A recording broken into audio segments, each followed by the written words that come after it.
সোনামণিরা, এখন আমরা শিখবো বিভিন্ন হামাগুড়ি দেওয়া প্রাণীর নাম। তাহলে চলো শুরু করি।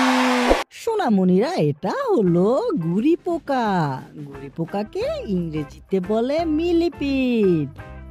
গুড়ি পোকা ধীরে ধীরে বহু পা ব্যবহার করে হাঁটে।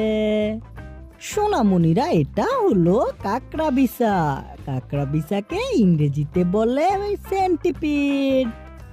কাকড়া বিছা দ্রুত দৌড়াতে পারে এবং অন্ধকারে লুকিয়ে থাকে। সোনামণিরা, এটা হলো শামুক।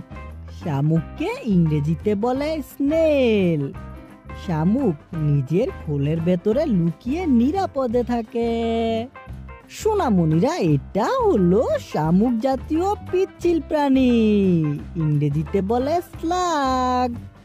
স্লাগ খোলস ছাড়া পিচ্ছিল দেহ নিয়ে মাটি ও পাতায় চলে।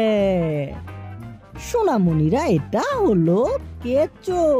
কেঁচোকে ইংরেজিতে বলে আর্থওয়ার্ম। কেঁচো মাটিকে উর্বর করতে বড় ভূমিকা রাখে। সোনামণিরা, এটা হলো টিকটিকি। টিকটিকিকে ইংরেজিতে বলে লিজার্ড। টিকটিকি ঘরের দেয়ালে পোকামাকড় ধরে খায়। সোনামণিরা, এটা হলো সাপ। সাপকে ইংরেজিতে বলে স্নেক।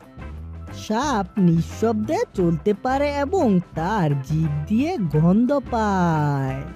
সোনামণিরা, এটা হলো শুঁয়োপোকা। শুঁয়োপোকাকে ইংরেজিতে বলে ক্যাটারপিলার। শুঁয়োপোকা পরে সুন্দর প্রজাপতিতে রূপান্তরিত হয়।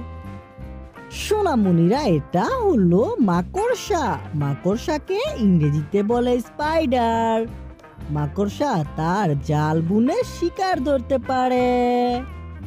সোনামণিরা, এটা হলো কাকড়া। কাকড়াকে ইংরেজিতে বলে ক্র্যাব। কাকড়া তার পাশ দিয়ে দ্রুত হাঁটার জন্য পরিচিত।